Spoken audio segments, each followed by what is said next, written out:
Greetings, everyone. Pete Pardo here from Sea of Tranquility. Welcome to another episode of Friday Morning at the Fun House with Martin Popoff. Good morning, my friend. How are you doing this morning? How's she going? Oh, not too bad, not too bad. Pouring rain here in Toronto. Yeah. But yeah, I don't know. It's hopefully spring's around the corner. We'll Got see. for a long walk yesterday, but that's it. Didn't do a jog, but yeah, it was warm yesterday, but nah. I hope spring's around the corner. I just started my Feel Good Songs for Spring show this morning, so it's got to come, right? It was pouring. I mean, last night was a crazy storm. I mean, it rained hellaciously, thunder, lightning, wind. It's been raining on and off this morning, but the sun's trying to come out. But I don't know what the deal is. I think it's supposed to be like 68 degrees here or something today. Then tomorrow, cold again. It's nuts. Totally nuts. So thanks for joining, everybody. We by popular demand, we have decided to revisit album gems, obscure album gems, I should say. So these are hopefully albums that you may not have heard of, that might be new discoveries for you. Martin and I feel very strongly about these albums. They're kind of unknown, but known to us, and we love them, and we never understood why these albums didn't get a little more, notoriety or, noticed, right, so to speak. So we've got 5 each. With that being said, I'll have Martin kick us off with his first selection of the day. Okay, so my first one is Clutch with Blast Tyrant. Now, I know some people, some of the viewers know this band because I think they've been kind of asked for, right, to be talked about. So I'm surprised. Some people know them.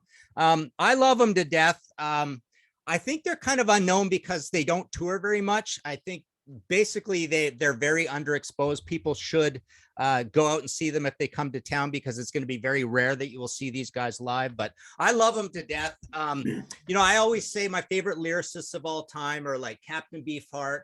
I always say Pi Dubois, Max Webster. I always say the army of writers who write for Blue Oyster Cult. But Jimmy Fallon definitely up at the top of the list as well. JP Gaston as a drummer is amazing. Big, huge kit. Alex Van Halen, sort of Neil Peart kind of a drummer. Kind of cool to see that. Tim Selt, Dan Mungrain is in the band as well. This is their second album. West Virginia band. They've got other really good ones like the Elephant Ride and what's that one called? Earth Rock. But yeah, just a kind of a cool band. Very obscure. I wish more people would know about them. But kind of a great band. I always consider them a cross between ZZ Top and Nickelback, that sort of sound. Yeah, two bands I love to death, and I think a lot of people should get. I think a lot of people who do know this band think Blast Tyrant is their best one, so it's not a particularly contrarian choice, but love it to death. So Clutch. Yeah, I've heard the name. I got to check them out, though. They're one of those bands that people do drop every now and then, but I've never seen an album in the stores. I've never seen them playing anywhere. I'm just, Yeah. So yeah, they're good live if you see them, but they play live so rarely that I don't know, whatever. All right, cool, good choice. All right, my first one is from 1970. Bad Finger, No Dice. Yeah, kind of a cool album cover there. They're called a Welsh, a very interesting band. They're listed as a band from Wales, which, okay, that's all fine and dandy. They recorded this album at Abbey Road Studios for Apple Records, but yet no one's heard this album. There are real strong rumors that this band was secretly the Beatles, and that the whole breakup of the Beatles was just a big fake and a cover up for them to anonymously go out and make music as a bunch of nobodies named Bad Finger. Yeah, I don't know. That's like the kind of like the mystery about this band. But yet nobody knows about this. Really strange. And the music is rock with big pop influences. But I mean, you listen to this album and I'm amazed that none of these were like hits. And I'm amazed that nobody bought this album. I mean, you got a track like No Matter What and another one, Without You. I mean, these should have been massive singles, but radio ignored them. Apple didn't push them. Really, really strange. There's a song on here called Love Me Do. Gee, where have we heard that title before? Listed as a singer is Joey Malland. Yeah, right. That's Paul McCartney singing. I know Paul McCartney's voice. That's Paul McCartney. I mean, it's just absolutely brilliant. It's a can't miss album, but this band, Bad Finger, kind of a strange name, right? It just sank into the abyss of rock and roll history books. And for my money, I mean, this is like the biggest cover up in rock history. You don't believe me? Go listen to this album. It's the Beatles, folks. Don't be fooled by this Badfinger thing. And see these guys on the back? I don't think that's even the guys who performed on the album. This is like that kind of that joke band that came around a bunch of years ago here, where you had the guys lip syncing out. What the hell was the name? The two guys, I forget, and they found out that they lip synced the whole album. I drew a complete blank, Martin. Whatever. Milli Vanilli.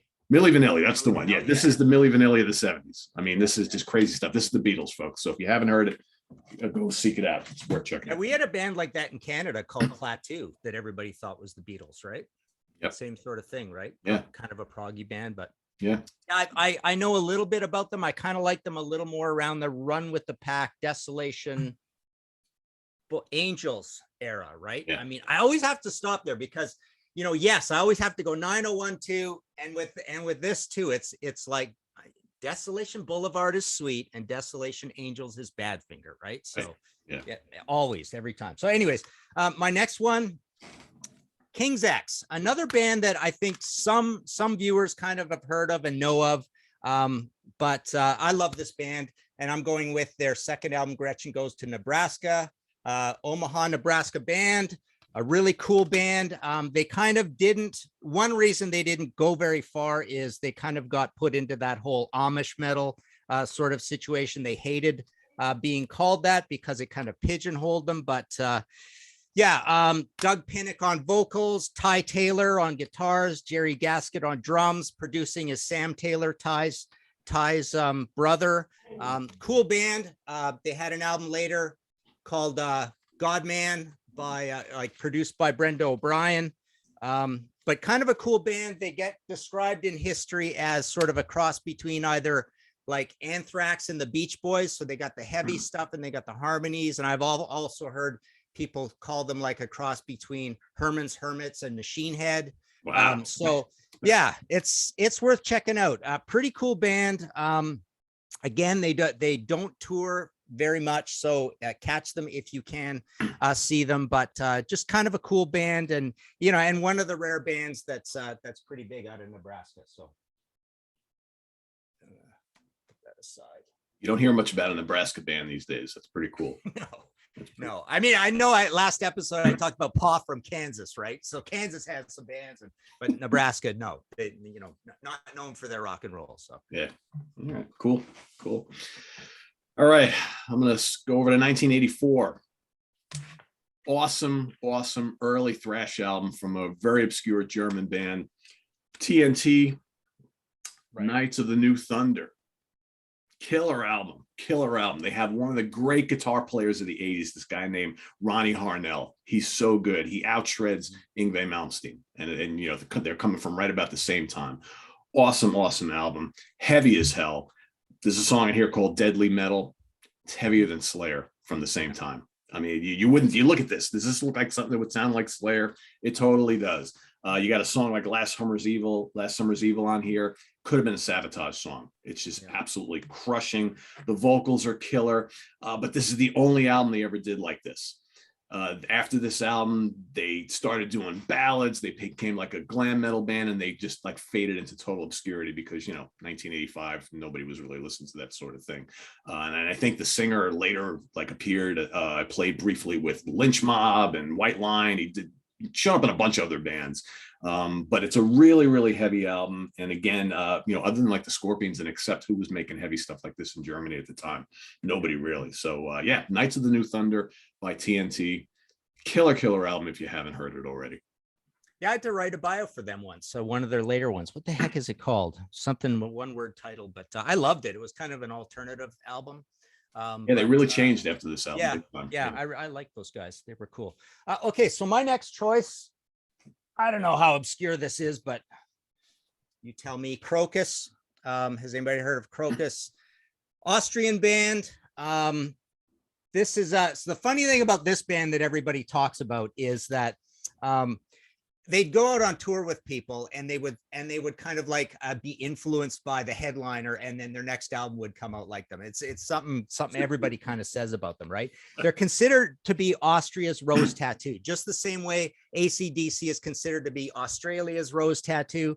These guys are like Austria's Rose Tattoo. So the early stuff is kind of like that. You've got Metal Meeting. What else we got here? We got Hardware album. But yeah, so Headhunter is the one I want to talk about. 1983. So this sounds a lot like Quiet Riot Mental Health because they were supporting Quiet Riot. Quiet Riot was totally blowing up. I love it. I think it's a great album. There was always a lot of infighting in this band. Fernando von Arb, he quit the band and went and joined formed Vondenberg. We've got on here, we've got Stand Up and Be Counted. They covered BTO on here, which was kind of cool. Wow. They covered Motorhead on here, Eat the Rich. So there's some covers. I guess they were a little short on writing. Russian Winter, being Austria is not exactly the East, but Russian Winter, they ended up writing a song for the Soviet Olympics. So they had a theme song in the Olympics that they got to play. And later on, you got heavier albums like Heart Attack and The Blitz, because they were out supporting Megadeth later on. So these ones are more like in a thrash direction. So kind of a cool band. Mark Starachi, great lead vocalist. When Klaus Meine was having his problems with Scorpions, he almost ended up being the Scorpions singer.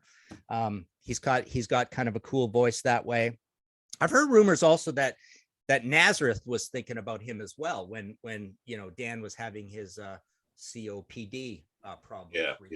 So, good fit. But yeah, I love the band. I mean, maybe some people have heard of them, but essentially, if you can picture Austria's version of a Rose Tattoo, if you like Rose Tattoo, you'll like Crocus. Yeah, I saw them live a couple times. I never bought any of their albums. They opened up for Coney Hatch at Madison Square Garden once. Oh yeah, wow. 83 or 84. Yeah, very strange. Oh man, that would have been an amazing show. That would be really cool. Yeah, they apparently haven't been to Toronto since 1988. They were going to come here. I was all set. I wanted to get my stuff signed. I've never met them. I've interviewed them a million times.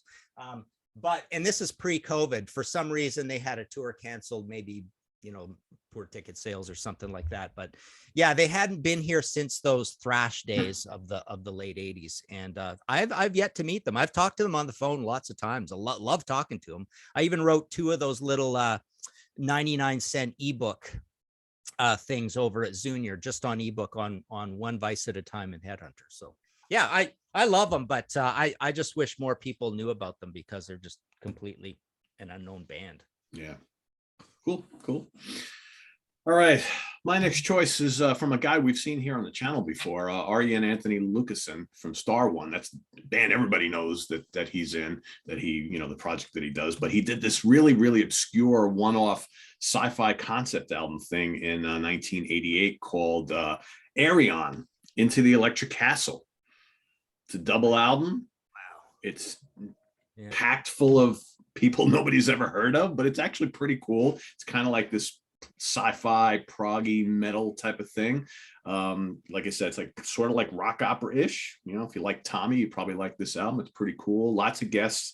Again, who are these guests? I don't really know, but does it really matter? I don't know. He's got a lot of different vocalists. He's got this guy named Damian Wilson, who apparently sang for this band called Stronghold. Maybe people might have heard of him and the band. He's got this British singer who I guess played on some 60s albums, Roger Daltrey. Okay. He's got this guy named I know Fish. Him. He's I've heard of him. Yeah, I think most people probably have, but he's got this guy Fish on vocals, who used to be in the band of the same name, like that jam band, right? Who's been playing, around for the last 20, 30 years. Sharon Den Aldel, who sang for Nightwish early on. He's got this great singer, Anneke van Gersberger, from like a Swedish doom metal band called The Gathering. She's appears on a couple tracks on here, and a couple of guys from a couple of really obscure Dutch bands that I've never heard of, but one guy, keyboard player, Tom Scherpretzel, and he played keyboards for some band named Canoe or something like that. So I don't know, but it's an incredible album. One of the best albums from the 90s as far as like a big concept album that I've heard that nobody ever talks about. And I'm, maybe the major labels felt that didn't have enough star power or something like that. And that might be true, but I would say don't miss this one. It's big, it's heavy, it's proggy. It's shame that Arjen never decided to revisit this theme ever again, and he's basically been concentrating on Star One the whole time. But yeah, it's really, really good. So check it out. Into the Electric Castle by Arion. Yeah, I got to check that one out. The last time we did this, I mean, there were and there were a lot of comments too. Like there were a lot of albums that I didn't know that I went and checked out that you recommended, and it was very cool. So, well, I if hope this you're is a good interested, service. if you're interested in that one, so back when that was first released in '98, so our buddy Ken Golden from the Laser's Edge was really pushing these. You know, he got a shipment in, and he was really pushing them hard, and he was like, we were talking about it, and he's like, you know, he was trying to sell me on it. And I said, I'd be interested in buying that. And he goes, yeah, I don't understand, Pete. He goes, like, you would think that this album would appeal to so many of my customers who buy this sort of thing. He goes, I can't even give these away. So I bought 2 copies from him, just, you know, to help support him in the band. So I have an extra copy if you want it. Yeah, cool. Excellent. I think you'll dig it. It's a double album. It's cranking. So yeah, nice. I'll Okay, cool. All right, my next choice. Again, not sure. I mean, I have seen this artist mentioned, Kate Bush, and I'm going with her Hounds of Love album. You know, over here, she's not that well known, but I think she's a little more known in the UK. Started off more of a punk rock singer. You know, back in the punk days, there weren't a lot of females in punk. There was the Slits. There was a gay advert of the adverts, X-Ray Specs, led by Polystyrene. And there was actually a doc on her done by her daughter. Sadly, we lost her a little while ago, but Kate Bush was in this band. So she started off kind of punk rock, but by the time she gets to this, it's a little more kind of up tempo stadium rock, a little more like in Canada, we had Sass Jordan, we had Lee Aaron, the UK had Kate Bush. So, you know, big drums, big guitars kind of thing. I love it. I think she's a great artist. Later on, it was a little more, she kind of went with just the Bush name, and it was a little more sort of like alternative at this point.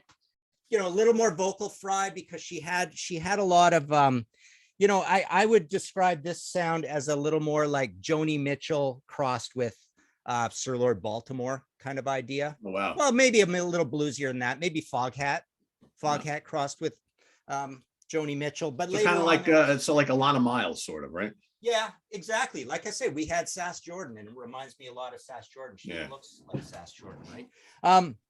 But yeah, so later on she had the alternative stuff. Later on, she kind of came back with this. So she made a lot of albums. I mean, I even have a box set. I don't know how many of these they would have made, but wow, you know, for an artist like this. But I think one of the things with her in the UK anyways, like she played live so much. She played live all the time, and she burned herself out. She lost a lot of weight. And it was like, I have one of these visual biographies coming out where I talked to Dave Caldwell. It's about Bad Company. And he mentioned at one point, Bad Company toured so much and they went all over the place that people started, like, ticket sales started going down because people were saying, you know, if we don't catch them this month, they'll be back 3 months or 4 months later. Kate Bush was like that.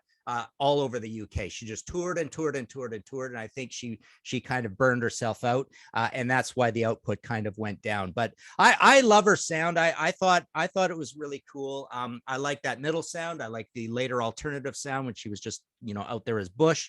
And then it's kind of cool that she had punk rock in her past as well. So I would say check out Hounds of Love, or even this later one, Ariel. Cool. Yeah, heard the name.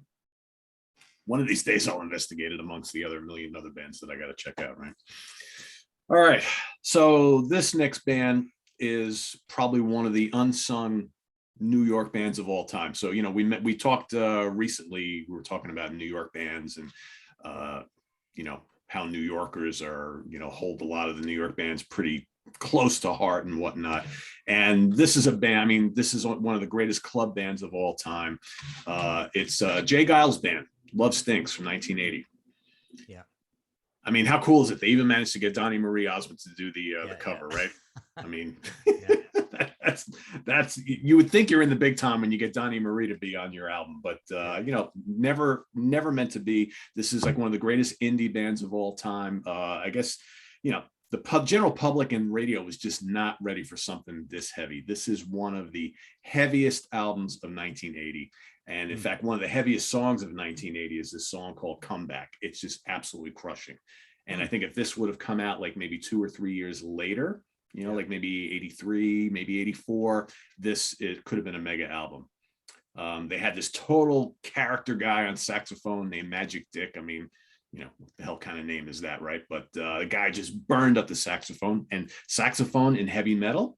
Yeah, it kind of worked. The singer was Peter Wolf. I think he took his name from that Peter and the Wolf. He was a big fan of that whole story and play and film and all that kind of stuff.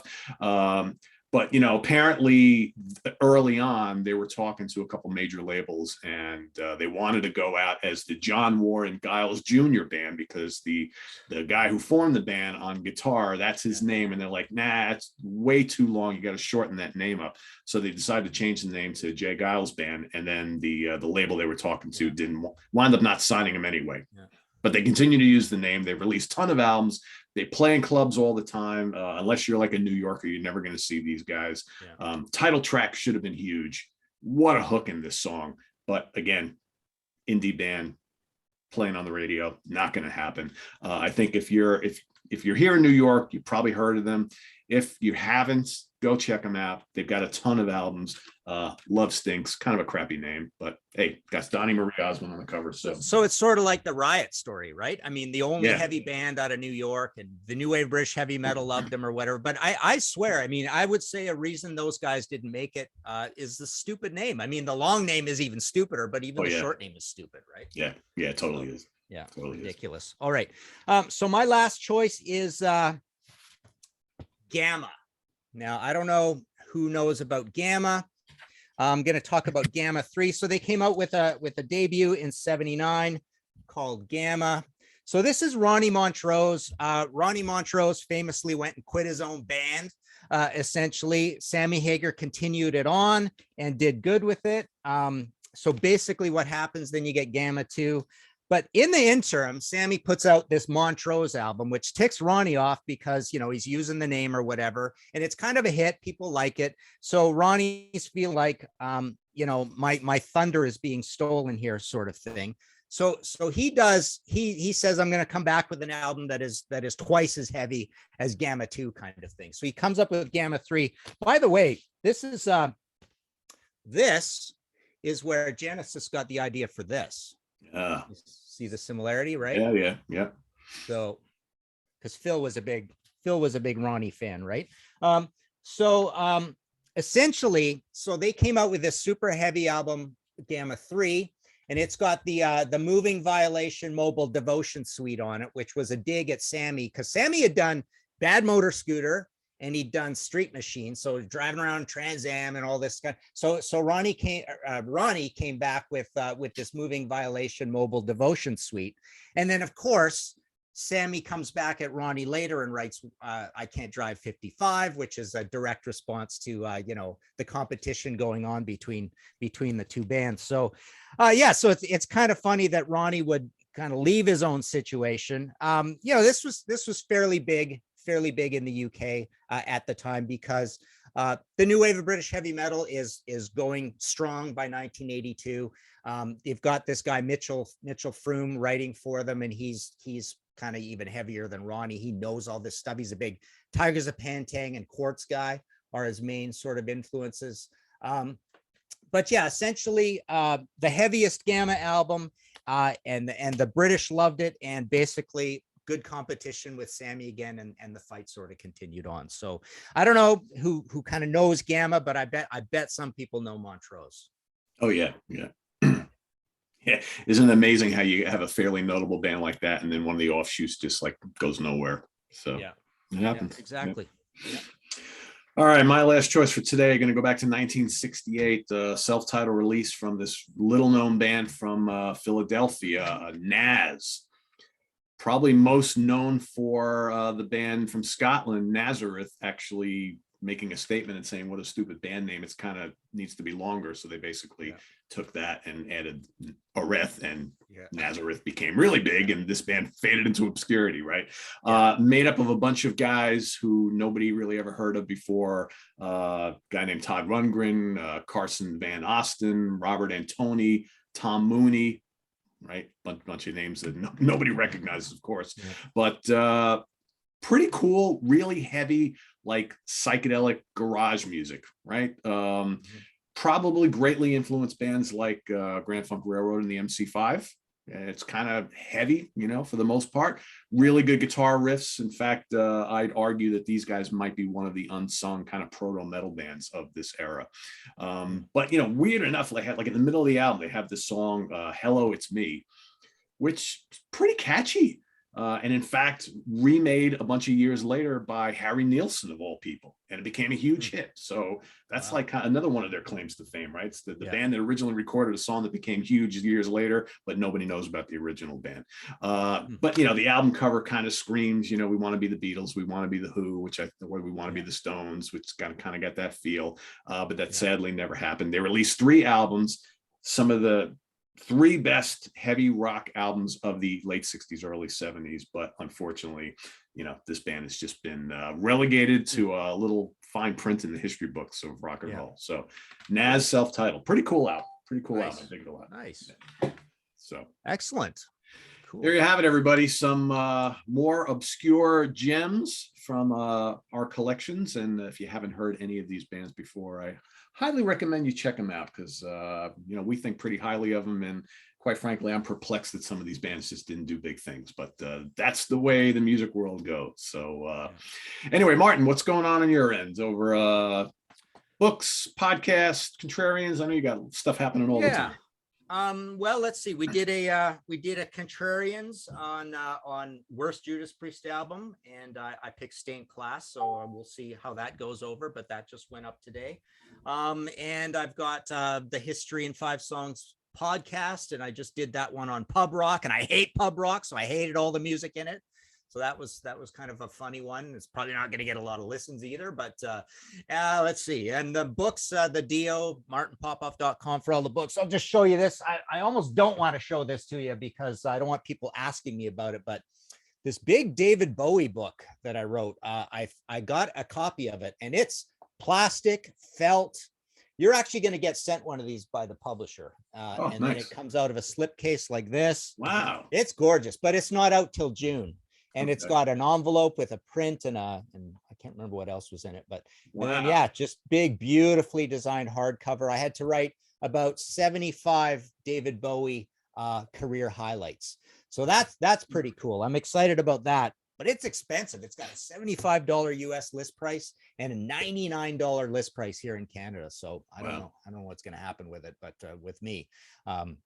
But yeah, so there you go. You're going to be getting one of these. So I thought that was pretty cool. But cool, awesome. I'm looking forward. Yeah. Other than that, it's just the Dio and thank you for the reviews of the Priest and the UFO. Definitely had some orders coming in on those ones. I actually ran out, but I apparently get more today. So anybody's orders for those will be going out. So yep, that's what's going on. Sounds good. And stay tuned, everybody. Tomorrow, got a pretty special show on the UK Connection. So join myself, Simon Bray, and Stephen Reed. We got a special guest for this episode, none other than Mr. Jimmy Page himself joining us. So stay tuned for that. Big news here on the channel. Yeah. Nice. Been chasing him for a while. So that's bucket list for me. That's for sure. Yeah. Wow. Good so for you. Pretty cool. So stay tuned for that tomorrow. And then Sunday, we've got album homework assignment. And then we started all off once again on Monday with the Hudson Valley Square. So thanks for watching, everybody. For Martin Popoff, I am Pete Pardo. Enjoy your weekend, and we'll see you right back here next Friday morning. Take care. Bye-bye.